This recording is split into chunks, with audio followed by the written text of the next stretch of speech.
Can you turn on the lights as well? There's 2 lights here. Dasa Vrindavanam Vande Krishna Dasa Prabhum Tata Chanavatar Chaitanya Lila Vishtar Karino Dro Nityananda Prabja Gadunarena Bhushito Vyakta Chano Burachincho Bhavande Vyasadupino Shri Guru Gaur Gandharva Govindascha Ganaisaha Jayanti Patakaschacha Sarvesham Gurunartino.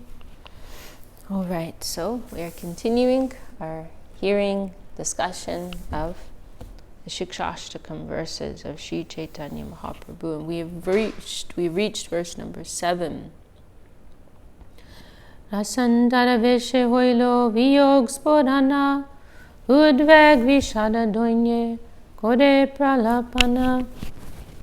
Separation from Krishna awoke various mellows of distress, lamentation, and humility. Thus Sri Chaitanya Mahaprabhu spoke like a crazy man. And now, 7th verse. Yugayitam nimeshena chakshusha parishayitam shunyayitam jagat sarvam Govinda virahiname. My Lord Govinda, because of separation from you, I consider even a moment a great millennium. Tears flow from my eyes like torrents of rain, and I see the entire world as void. So we're seeing this progression here in the Siksastakam. In the previous verse, there's an aspiration being expressed to feel this intense kind of love for the Lord. Feeling of separation is proof of love, right? That's how you know that you love someone, right? That when you're separated from them, it's unbearable, it's painful, it's difficult. And so what's being expressed in the previous verse is an aspiration to have so much love for the Lord that separation is unbearable. And so now in this next verse, the 7th verse, that love is being demonstrated through separation. The depth of pain in the separation is an indicator of the degree of love and attachment. So that is now that realization has been attained. That kind of love, that even one moment, nimesh, the word nimesh, it actually means something like the blink of an eye, so like a fraction of a second. One blink of an eye is like a yuga. A yuga, the word yuga, it can mean an age, it can simply mean an unlimited period of time, So one second in separation, a fraction of a second in separation from you feels like forever,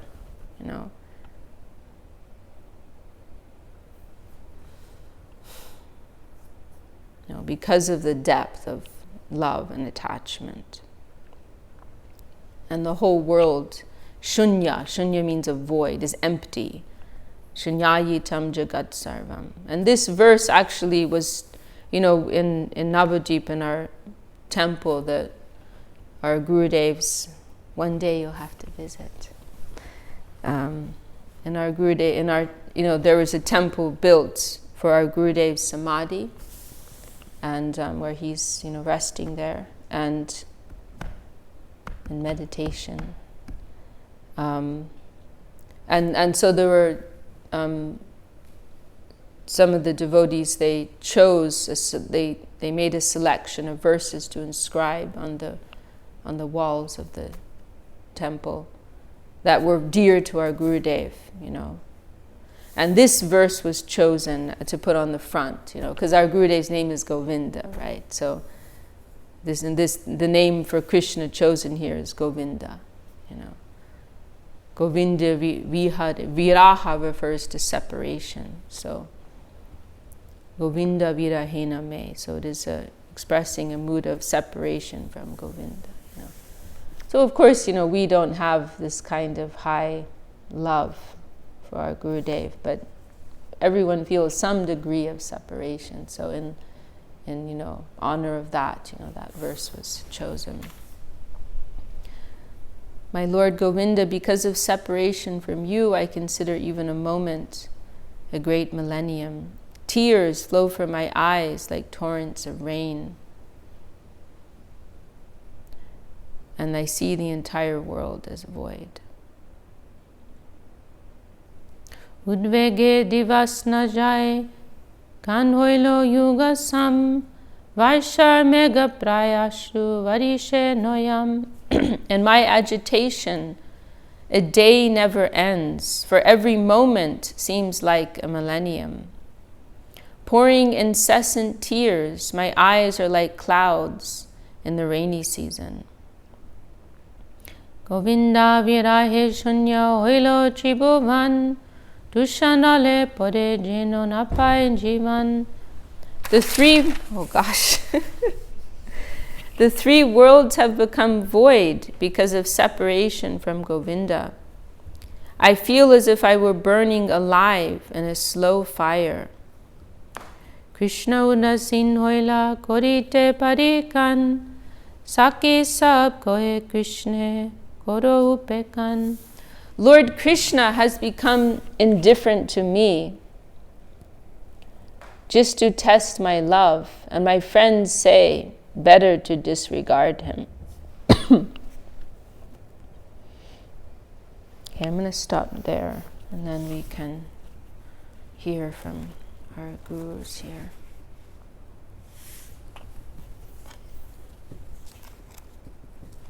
Deal with that tomorrow. Okay, we'll hear first from Srila Gurudev, Bhakti Sundar Govindadev Goswami Maharaj.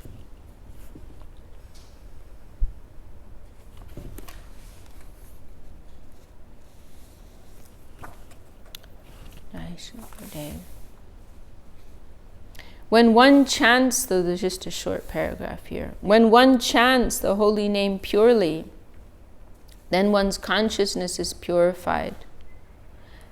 And all the effects of the holy name Mahaprabhu described in his glorification of Harinam Sankirtan, Bhava Mahadavagni Nirvapanam, and so on, appear in one's heart.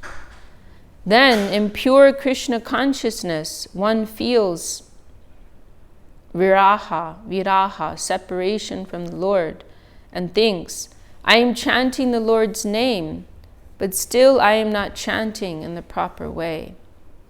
One then desires to chant the holy name more and more purely.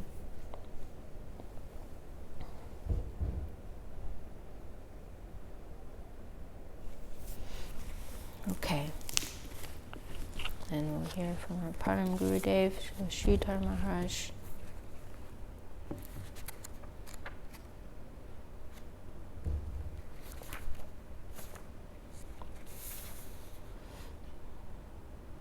Oh no,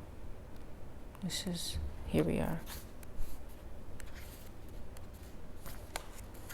Forever Without You is the name of this section. And here the translation is a little different. O Govinda, without you. These translations are very nice. These were made by Goswami Maharaj, and they're very nice. Because they represent more specific. They're based, they're like, they're literal pretty much, but they're also inspired by Srila Sridhar Maharaj's explanations. So, some slight nuances are a little different. O Govinda, without you, the world is empty. Tears are flooding my eyes like rain, and a moment seems like forever. Illumination. Sometimes this verse is translated, O Govinda, without you, I feel a moment to be 12 years or more. The word yuga is sometimes translated 12 years. Some devotees say this is because Mahaprabhu experienced the most intense separation from Krishna in the mood of Radharani for 12 years. In the Sanskrit dictionary, it is said that one yuga means 12 years. That is one conception. Another meaning is millennium or age. A yuga can also mean an unlimited amount of time.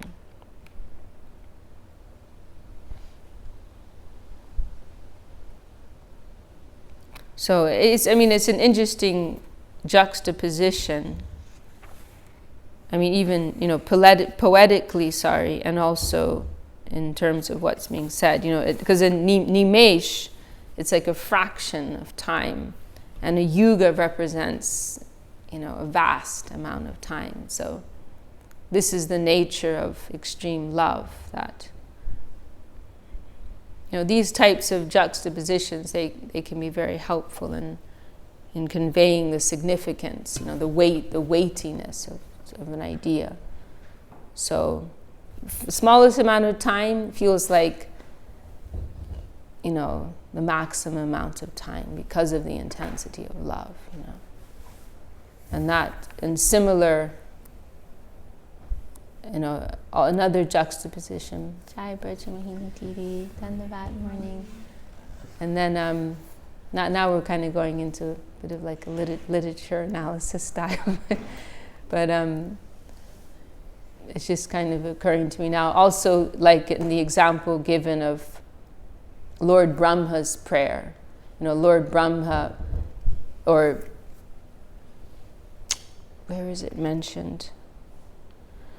In the songs of Bhaktivinoda Thakur, but somewhere else too. But anyway, in one of Bhaktivinoda Thakur's prayers, he says, I would rather be born as an insect, in the association of your devotees, rather than as Lord Brahma without any connection with you, So an insect represents the most insignificant, living entity.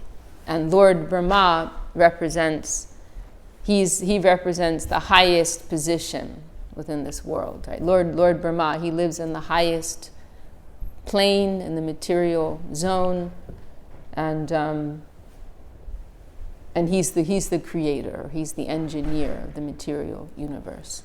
So this juxtaposition, the highest, I would rather be in the lowest position with connection of the devotees than in the highest position without. So highlighting the value of Vaishnava association. Okay, anyhow, that's a little bit of a tangent. Sri Chaitanya Mahaprabhu says, one moment seems like an unlimited period of time, and my eyes are shedding tears like rain. The rainy season produces so many floods, and now it seems to me that my eyes are flooding. The visible is becoming invisible to me. I am so withdrawn from the present environment that I can't see anything. My mind feels so much internal attraction towards the center of the infinite that wherever I cast my glance, I see nothing. Everything appears vacant because I feel as if Govinda has withdrawn from me. Such a peculiar sort of feeling is within me. I have no interest in anything. All my interest is drawn towards Govinda, and to such a degree that I am a stranger to my present environment. I have nothing, no consciousness. It has gone somewhere else, towards the infinite. When there is a drought, all the rivers and lakes dry up. The water is drawn towards the gas world. Nowhere is a drop of water to be found. It is something like that. All charm is withdrawn so extensively that everything is empty. My senses, mind, and everything else has been drawn up, attracted by the all-attractive, all-charming, all-sweet personality of Godhead, Sri Krishna, reality, the beautiful.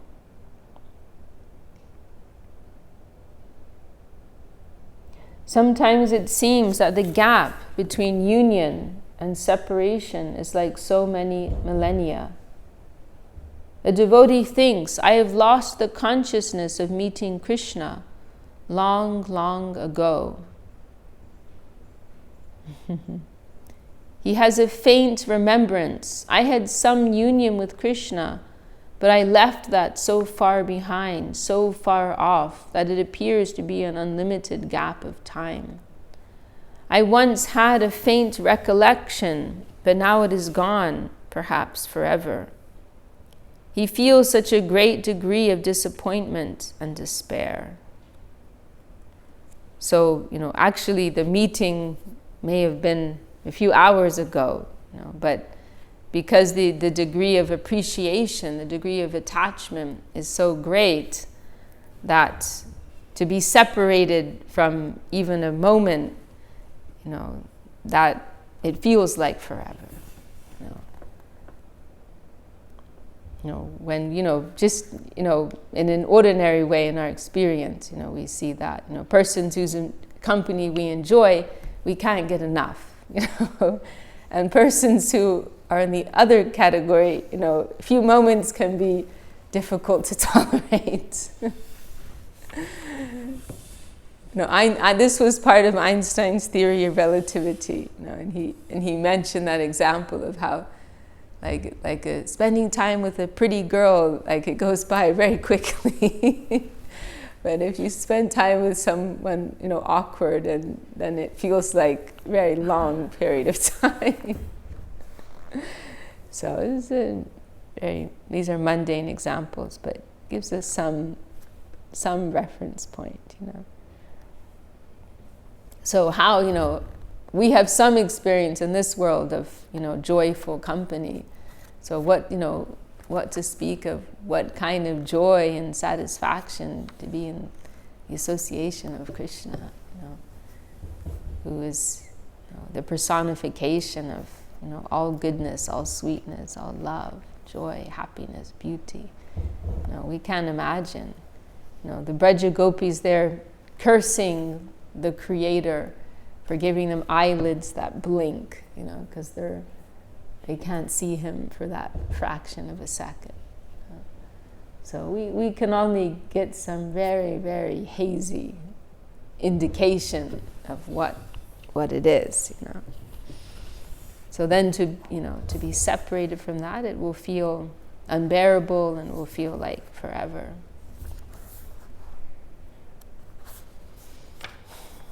And we're on the 7th verse now. Yeah. And this, this idea of a void, I find very, it's a helpful, interesting consideration. That, because we are so, our senses are so attracted by everything that the world has to offer. The eyes, the nose, the scent, sight, smell, touch, taste.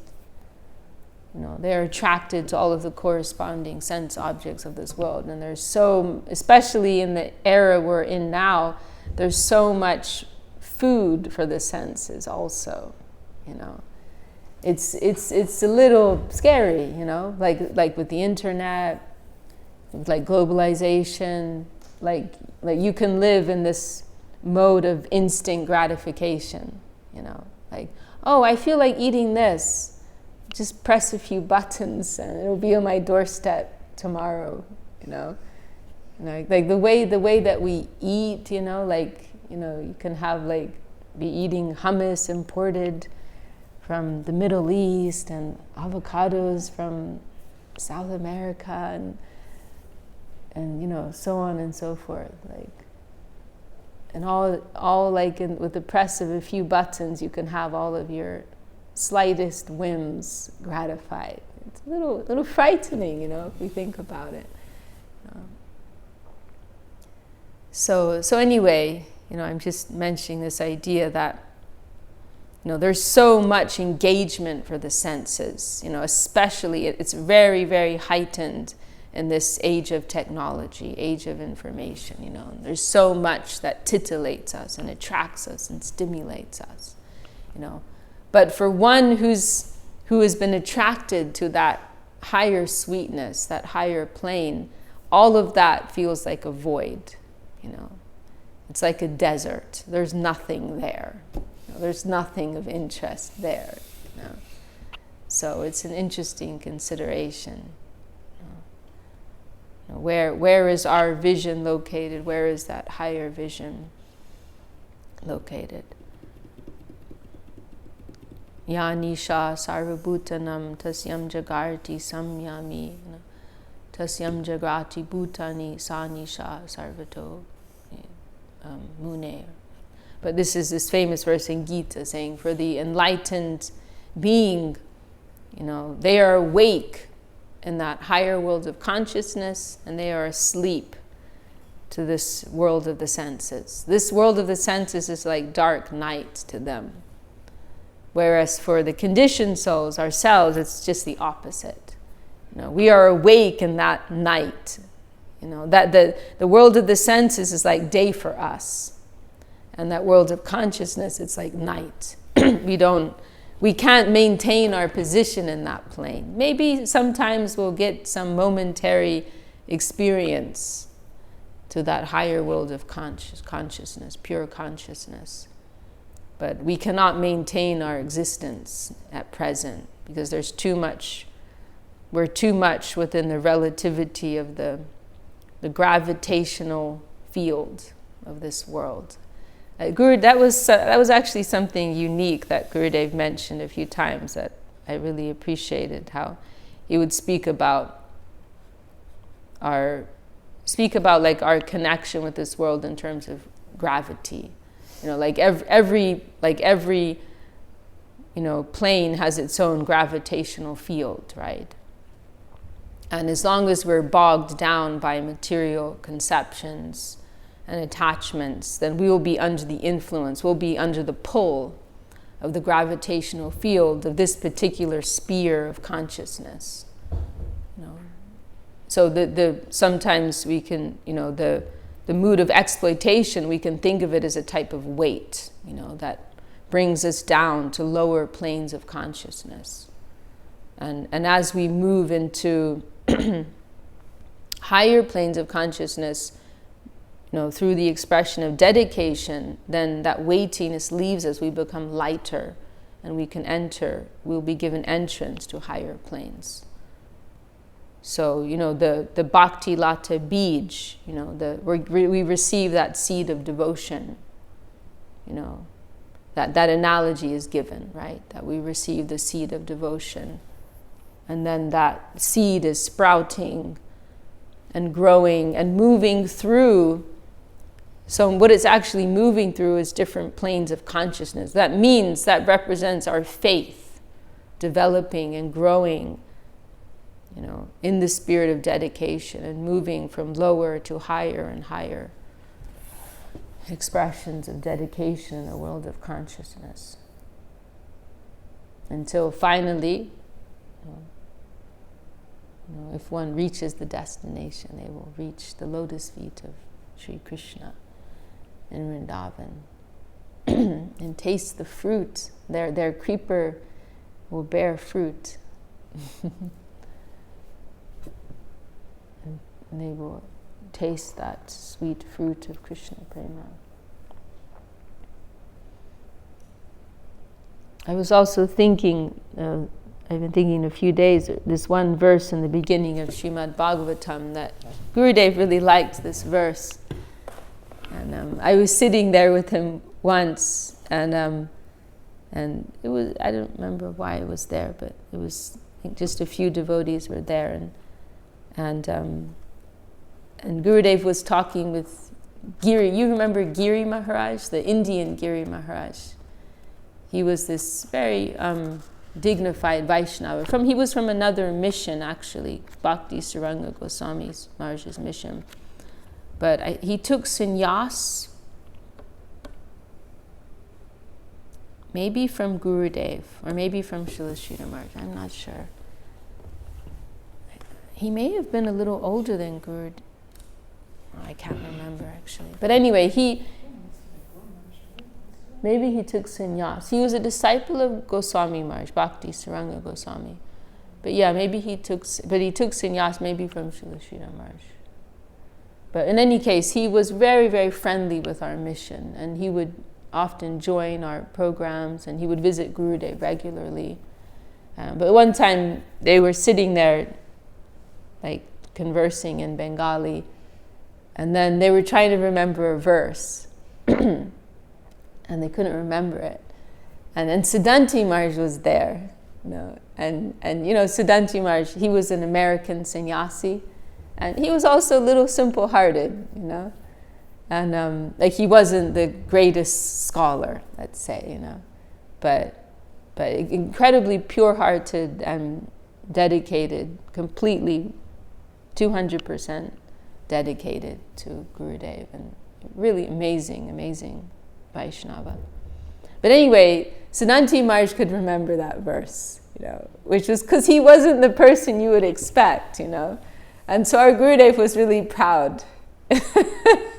And he said to Giri Maharaj, you see, he can remember, he's an American, he can, we can't remember, he can remember. Gurudev was really happy, But this is the verse, Shotavya dini vajanja, Nirnam shanti sahasrasa, apashyatam atmatatvam, griheshu grihamedinam. And it's saying, and it's Shukadev speaking to Parikshit, right? We know the backstory of Srimad Bhagavatam, that Parikshit, this king, has been cursed to die in 7 days, and it's very dramatic. And then this sage Shukadev comes, and he's giving instruction in these days, because he's feeling, I'm about to die, I need to fully absorb my consciousness in the higher world, higher spiritual ideals, and so Shukadev comes and he speaks the Bhagavatam. That's how the Bhagavatam comes out, and culminating in Krishna Leela. But anyway, this is a verse Shukadev speaking to this king, Rajendra, saying that persons who I find it kind of humorous, the verse, saying that persons who are blind to the truth of the soul, atma tattvam, apashyatam, who are blind to the nature of the soul, they find many things to hear about in this world. They find many things of interest in this world. Shrotavyadi. Adi means like beginning with. So Shrota is hearing. So it means like all of our senses beginning with hearing. So we find many things to see, many things to hear, many things to taste, many things to do, many things to touch. There's so much interest and excitement in this world for us. Why? Because Atma Tat. What is it? Yunam Shanti Sahasra, Apashyatam Atma Tattvam. We're not seeing the nature of the soul. We are blind to the nature of the soul. But if we have a glimpse of that inner world, a glimpse of that inner nature, then suddenly everything becomes meaningless.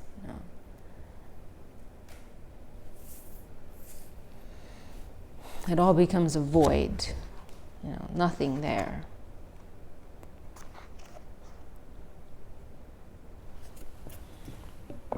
Okay, we can finish this chapter, not so long. This is the standard of the infinite world. Just as we measure the distance of the planets and stars by light years, here the transcendental temperament is being measured by such a standard. What audacity we have to deal with things so great and beyond our jurisdiction. At first, the devotee thought, if I am raised to that standard of service, my heart will be fulfilled. My thirst will be quenched, and I will feel some ease and satisfaction within me. But the development of his devotion took him to an unexpected plane of life. It is the nature of divine love that when a drop of that medicine is given to a hankering patient, the patient thinks he is cured, but he is taken into a dangerous position. Why? Because the appetite increases. It's never enough. You never feel you have enough. He thinks, seeing the devotees shedding tears incessantly, the hairs of their body standing on end, their voices choking up while chanting the name of Krishna, I was charmed. Those symptoms attracted me, and I thought that if I could attain this, I would feel real satisfaction. But upon attaining that plane, what do I find? Just the opposite. Coming into real connection with the infinite, he feels hopeless. He thinks there is no limit to progress. Rather, as much as I come in intimate connection with the infinite, I feel hopeless. The more we advance, the more we find it unlimited. And finding it unlimited, we become hopeless, but we can't turn back. There is no possibility of retracing our steps. We can only go ahead. This is the spirit of a genuine devotee. The point of no return. Have we crossed that point? Or no, where you come to a point where you realize, even if I want to, I can't give up. You're stuck. You've been captured to such a degree that even if you're suffering in this and you feel like you're not getting anything out of it, you can't turn back. You don't see any way forward, but you also don't feel like there's any option to go back. That point will come in the life of every sincere practitioner. I mean, on our level, like Srila Sridhar Maharaj is speaking of a higher layer here, but in our level, that also takes place. Srila Sridhar Maharaj also discusses that. There's this one place where he's saying how, the devotee the practitioner will feel, I'm not getting any taste anymore in the lower side, but I'm also not getting any taste in the higher side. Where am I? I'm just ruined on both sides. And there's this verse in Srimad Bhagavatam saying that ignorant people and enlightened people are happy. And everyone in between suffers.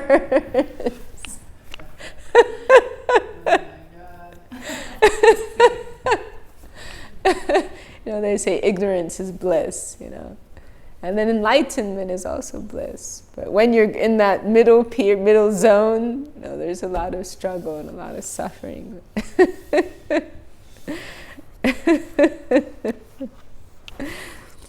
So this is very nice. We become hopeless, but we can't turn back. There is no possibility of retracing our steps. We can only go forward.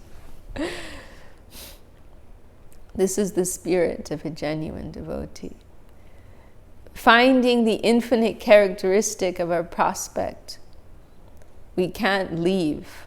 We become hopeless, thinking, the highest kind of nectar is just before me, but I can't taste it. I am unable to touch it or get it in my fist. Still, its charm is so great that I can't retreat from this entanglement. And without that, a small span of time seems like millions of years.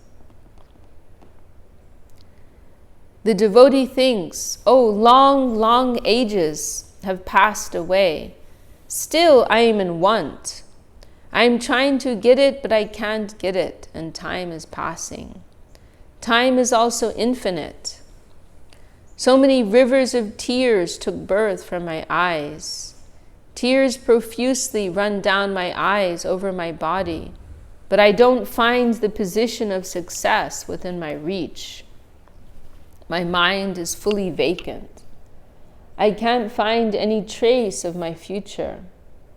I have no charm, no attraction for anything else that might seem to console this diseased body. I find no possibility of solace from any other quarter. All alternatives have been eliminated. I am fully in the clutches of Krishna consciousness and love of Krishna. If there is anyone who can come to my relief, help me. I am lost. I am helpless. If there is anyone who can help me, please come to my rescue. Chaitanya Mahaprabhu says that when we are deeply situated in love of Krishna, we can't leave it, but our thirst increases and we feel no satisfaction. We are in the midst of such an apparently horrible position. The hankering for Krishna, which awakens in one's mind, takes this direction. When a devotee really comes in connection with Krishna, his position will be all eliminating and all exclusive. His complete concentration will be on Krishna. In this verse, Sri Chaitanya Mahaprabhu describes how a devotee goes further, awakens a higher conception of Krishna, and then, seeing Krishna just before him but not getting him, feels this kind of separation. The more he progresses, the more he finds himself in this position of hopelessness.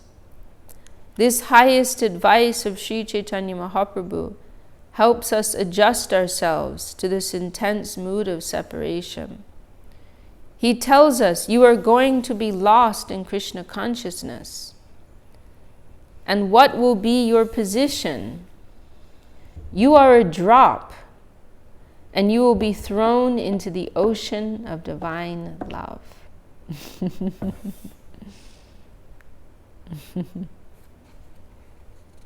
You are going to be lost in Krishna consciousness, and what will be your position? You are a drop, and you will be thrown into the ocean of divine love.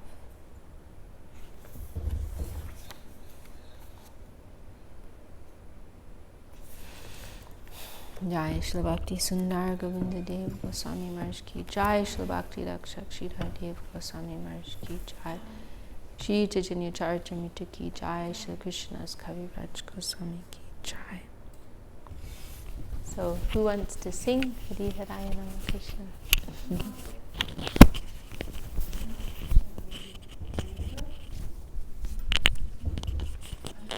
You want to try? Okay, great.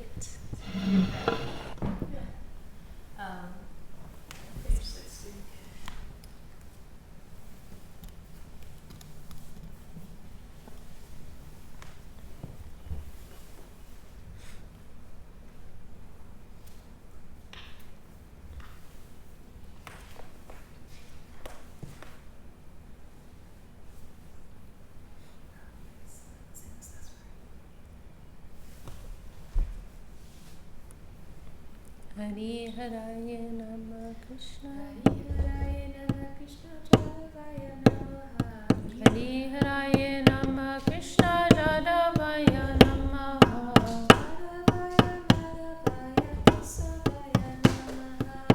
Jadavaya Madhavaya Keshavaya Namaha,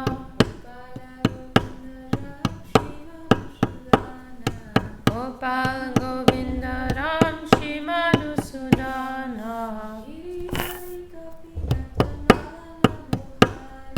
Giridhari Gopinatha Madana Mohana, Shri Chaitanya Nityananda Shri Advaita Chandra,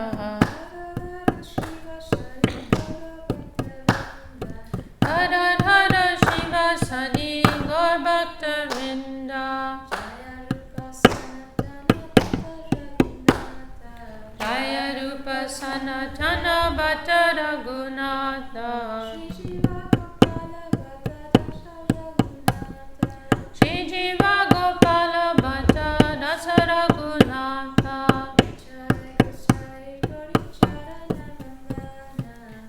Nitai Gosai Koni Charana Vandana Rahavaite Vignana Shabishta Purana Nitai Gosai Jarmuita Danasa Ansabara Pada Renu Moda Panchagrasa Tadera Charana Sebi Bhakta Sanivasa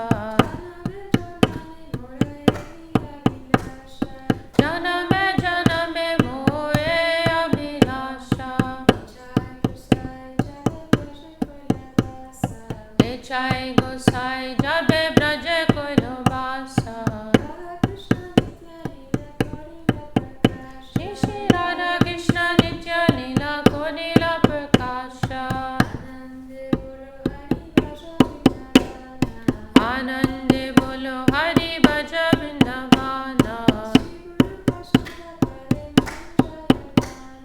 Shri Guru Vaishnava Pade Majai Amana Shri Guru Vaishnava Pad Padma Kodiyasha Harinam Sankirtan Kohe Narottama Dasa Hare Krishna Krishna Krishna Hare Hare Hare Rama Rama Rama Hare Hare Hare Krishna Krishna Hare Hare Hare Rama Rama Hare Hare Nitai Gaura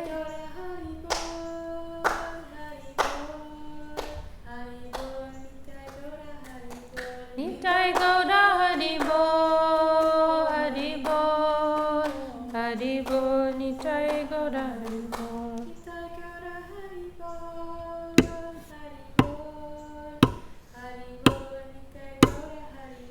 Nitai Gaura Hari Bol Hari Bol Hari Bol Nitai Gaura Hari Bol Lord Premanand